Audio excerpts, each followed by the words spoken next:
ডাইনি তার চুলটা লম্বা করে নদীর জলে ফেলে দেয়। তারপর ডাইনির চুলে টপাটপ মাছ এসে আটকায়। লালপরি তার জাদু শক্তি ব্যবহার করে নদীর জলে ঘূর্ণিপাকের সৃষ্টি করে।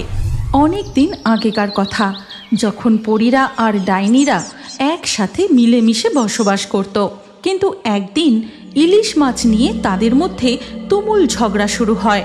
তারপর থেকেই নদীর ওপারের গ্রামে পরীরা বসবাস শুরু করে আর এপারের গ্রামে ডাইনিরা।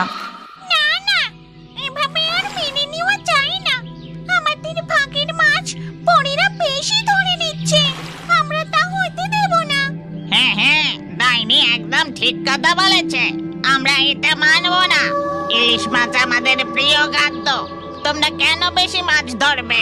কখনো না, আমাদের ভাগের মাছ আমরা নদী থেকে ধরেছি। তোমরাও চেষ্টা করো, তোমরাও ঠিক ইলিশ মাছ পাবে। এই দুই গ্রামের মাঝে নদীতে আসা মাছের উপর সবার সমান অধিকার আছে, যে যেমন খুশি মাছ ধরতেই পারে। নদীর এপার আর ওপার থেকে ডাইনি ও পরীদের মধ্যে তুমুল ঝগড়া চলতে থাকে। ঠিক তখনই আকাশে কালো মেঘ জমে শুরু হয়